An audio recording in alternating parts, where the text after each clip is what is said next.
السلام علیکم پاکستان، میں ہوں آپ کا ہوسٹ طاہر اوان، اور یوٹیوب کے اس چینل کے ساتھ جیسا کہ ہم قانون کی بات کرتے ہیں،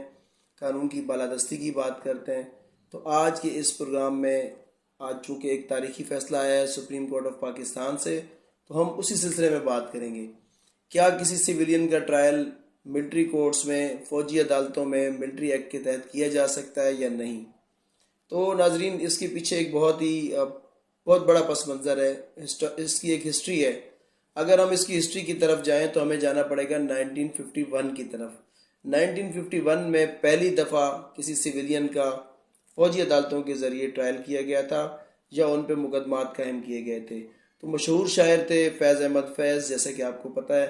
کہ ان کے اوپر ایک بغاوت کا راولپنڈی سازش کیس چلا تھا۔ 1951 میں فوجی عدالتوں سے ان کے خلاف مقدمہ چلایا گیا تھا، جو بعد میں جب 1953 کا مارشل لاء لگا، اور پھر اس مارشل لاء کے اندر بھی ہم نے دیکھا کہ مولانا عبدالستار نیازی صاحب اور مولانا جو تھے مودودی صاحب، ان کے خلاف مقدمہ چلا تھا اور انہیں سزائے موت بھی سنائی گئی تھی۔ پاکستان میں جو پہلا مارشل لاء تھا وہ 1953 میں لگایا گیا تھا، اس میں ملٹری کورٹس کے ذریعے سیویلینز کا ٹرائل کیا گیا اور انہیں سزائے موت دی گئی تھی۔ تو اسی طرح سے وہ بھی جب مارشل لاء ختم ہوا تو وہ جو سزائیں دی گئی تھی وہ بھی سپریم کورٹ نے کالعدم قرار دی تھی۔ ایز ویل ایز جیسے جیسے مارشل لاز لگتے گئے، ایوب خان کے دور میں نواب اکبر بگٹی، نواب نوروز خان اور اس طرح کے دیگر سیاستدانوں کو بھی ملٹری کورٹس میں ٹرائل کیا گیا تھا۔ پھر 1969 میں جب جنرل یحییٰ خان آئے تو انہوں نے بھی ایسا ہی کیا، بہت سارے سیاستدانوں کو انہوں نے سزائیں دیں۔ لیکن ایک جو سب سے اہم اس میں جو پہلو آتا ہے ملٹری کورٹس کی ہسٹری میں، 1977 میں اس وقت کے جو منتخب وزیر اعظم تھے ذوالفقار علی بھٹو صاحب، انہوں نے ایک ملٹری کورٹس بنائی تھی کہ اس میں سویلینز کا ٹرائل کیا گیا تھا۔ لیکن جیسا کہ میں نے بتایا، یہ وقتاً فوقتاً عدالتوں کے فیصلے آتے رہے۔ تاریخ ہمیں یہ بتاتی ہے کہ ہر مارشل لاء میں، ہر ایسے دور میں کچھ نہ کچھ ایسا ہوتا رہا، سویلینز کو ملٹری ایکٹ کے تحت سزائیں بھی دی جاتی رہی، ٹرائلز بھی ہوتے رہے، لیکن وہ پھر جیسے ہی مارشل لاء ختم ہوتا تھا تو اسی وقت اس کے فوراً بعد کسی نہ کسی پٹیشن میں سپریم کورٹ جو ہے وہ اس کو ختم کرتی رہی۔ لیکن جب 1977 میں ذوالفقار علی بھٹو صاحب نے اس کو امپوز کیا فوجی عدالتوں کو کہ سویلینز کا ٹرائل ہو سکتا ہے، تو اس وقت سندھ ہائی کورٹ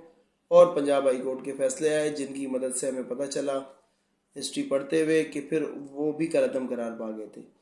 پھر ایک منتخب وزیر اعظم میاں محمد نواز شریف صاحب کی گورنمنٹ تھی 1998-99 میں، اس وقت سندھ میں اسپیشلی فوجی عدالتیں بنائی گئی تھیں جن کو چیلنج کیا گیا، اور پھر بالآخر فوجی عدالتوں میں جو ٹرائل ہوئے ان کو کالعدم قرار دے دیا گیا۔ پھر 2014 میں 21ویں ترمیم کے ذریعے، یہ بھی ایک ہسٹری کا حصہ ہے کہ ایک باقاعدہ آئینی ترمیم کے ذریعے فوجی عدالتیں قائم کی گئی اور انہیں سویلینز کو سزائیں سنائی گئی، لیکن سپریم کورٹ ہی کی ایک جو نظیر ملتی ہے ہمیں، سپریم کورٹ نے ہی ایسے تمام ٹرائلز کو کالعدم قرار دے دیا تھا۔ اب پھر ملٹری کورٹس کی باز گشت ہے، پھر ملٹری کورٹ کی بات ہو رہی ہے۔ تو ابھی حال ہی میں جب ملٹری کورٹس کے خلاف اعتزاز احسن پٹیشنر بنے اور اپنے وکیل کے ذریعے وہ جب سپریم کورٹ میں پہنچے، تو سپریم کورٹ نے ادارے کو یہ کہا کہ جیسے ہی آپ کوئی ایسی کارروائی شروع کریں گے، انٹل اینڈ انلیس آپ سپریم کورٹ کی طرف آئیں گے، سپریم کورٹ کو انفارم کیے بغیر کوئی ٹرائل نہیں چلائیں گے۔ اس لیے انہوں نے اس جو ملٹری ایکٹ تھا اس کے اوپر کوئی اسٹے وغیرہ بھی نہیں دیا۔ لیکن حال ہی میں ایسا ہوا کہ پھر ادارے نے خود ہی شروع کر دیے ٹرائلز، اور آج اٹارنی جنرل آف پاکستان کی طرف سے بھی بتایا گیا کہ ٹرائل تو شروع ہو چکے ہیں۔ اس پر سپریم کورٹ میں وکلاء کے دلائل مکمل ہوئے اور ایک تاریخی فیصلہ آیا کہ کسی بھی سیویلین کا ٹرائل ملٹری کورٹس یا ملٹری ایکٹ کے ذریعے نہیں کیا جا سکتا، کیونکہ پاکستان میں آئین موجود ہے، پاکستان میں عدالتیں موجود ہیں، مارشل لاء کی کیفیت نہیں ہے کہ کوئی اس میں اسپیشل ایکٹ یا اسپیشل قانون کے ذریعے کوئی ایسا ٹرائل شروع کر دے۔ اسی لیے آج جو تاریخی فیصلہ ہے وہ تسلسل ہے سپریم کورٹ کے جو پچھلے جتنے بھی فیصلے تھے، انہی کو اگر ہم غور سے دیکھیں پڑھیں تو ان کے مطابق ہمیں یہی پتہ چلتا ہے کہ یہ اسی سے ریلیٹڈ ایک فیصلہ آیا ہے، انہی چیزوں کو انڈورس کیا گیا ہے کہ کسی بھی سیویلین کو آپ ملٹری کورٹس میں ٹرائل نہیں کر سکتے، کیونکہ جو وکلاء کے دلائل تھے اس ملٹری ٹرائل کے خلاف، اس میں ایک بڑا اہم پوائنٹ یہ تھا کہ کیونکہ جو ججز متعین ہوں گے فوجی عدالتوں میں وہ کرنل یا میجر یا جو بھی ایک ہوں گے، تو ماتحت ہوں گے کسی نہ کسی جنرل کے، بریگیڈیئرز کے ایک فوجی سسٹم میں، وہ کیونکہ ماتحت ہوتے ہیں. تو یہ بہت حد تک پاسبل ہے کہ اس میں جن لوگوں کے خلاف ٹرائل کیا جا رہا ہو وہ ان کو انصاف نہیں ملے، ان کو فری ٹرائل جو ایک حق ہے کسی بھی انسان کا، کسی بھی پاکستانی کا، وہ انہیں نہیں ملے گا، اور اس میں انجسٹس ہونے کا چانس زیادہ ہے. کورٹیں انفلوئنس رہیں گی، جو اپر ان کے جو آفیسرز ہیں ان کے ذریعے کورٹوں کو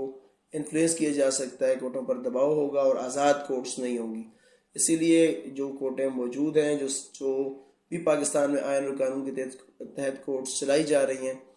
اسپیشلی یہ تھوڑا سا میں اس پس منظر میں بھی جاؤں گا کہ ابھی سانیہ 9 مئی ہوا، تو 9 مئی کے واقعے میں ایک مخصوص سیاسی جماعت کے لوگوں کو ایک سازش کیس میں ٹرائل کرنے کی کوشش کی گئی ہے، جس پر یہ سپریم کورٹ کا تاریخی فیصلہ آیا ہے کہ چاہے 9 مئی ہو، چاہے 10 مئی ہو، یا اس کے علاوہ کوئی سویلین ہو،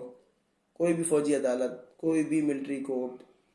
کسی بھی پاکستانی شہری کا ٹرائل نہیں کر سکتی. اور ایسے تمام لوگ جو سویلینز ہوں گے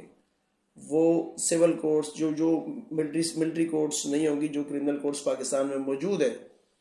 اسی تعزیرات پاکستان میں پی پی سی کے اندر آرڈنری کورٹس میں ان کا ٹرائل کیا جائے گا، اور ان کو جو ایک جسٹس سسٹم ہے ہمارا اسی کے تحت کیا جائے گا. اب اس سارے صورتحال کے بعد ایک بڑی اہم چیز جو سامنے آتی ہے وہ یہ ہے کہ سویلین بالادستی کی طرف یہ بات کی گئی ہے. تو اب ہماری عدالتوں کا بھی یہ فرض ہے، ہماری عدالتوں کا بھی یہ کام ہے کہ جو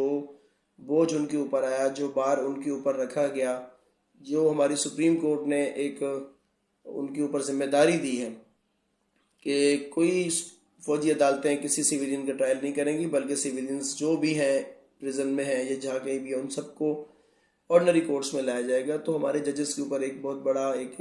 ذمہ داری عائد ہو گئی ہے کہ وہ اب آسان انصاف کی طرف معاملات کو لے کے جائیں، تاکہ سول بالادستی کی جو ہم بات کرتے ہیں وہ قائم کی جا سکے. پاکستان کیونکہ ایک سویلین نے بنایا تھا، پاکستان کسی فوجی انقلاب کے ذریعے نہیں بنایا گیا تھا، پاکستان عوامی انقلاب کے ذریعے بنایا گیا. پاکستان کو بنانے والے بھی کیونکہ قانون دان تھے، قائد اعظم محمد علی جناح، علامہ اقبال جیسے ہمارے اکابرین تھے، تو ان کی بھی یہی خواہش تھی، اور یہ ملک بنانے کا مقصد بھی یہی تھا کہ سویلین بالادستی ہو، عوام کی حکمرانی ہو، جمہور اور جمہوریت کا ایک دور ہوگا اس ملک میں. تو اسی خواب کے ساتھ، اسی پیغام کے ساتھ کہ انشاءاللہ جو بوجھ عدالتوں پہ آیا ہے وہ ہمارے وکلاء بھی اسی فیلڈ سے ریلیٹڈ ہیں، وہ کل انہی لوگوں کا دفاع بھی کریں گے کورٹس کے اندر. تو میں امید کرتا ہوں کہ انشاءاللہ تمام سویلینز اپنے اپنے جو بھی ان کے اوپر بوجھ آئے گا، جو بھی ذمہ داری آئے گی، وہ صحیح طریقے سے نبھائیں گے، اور پاکستان میں سول بالادستی کا خواب انشاءاللہ ضرور پورا ہوگا. پاکستان پائندہ باد.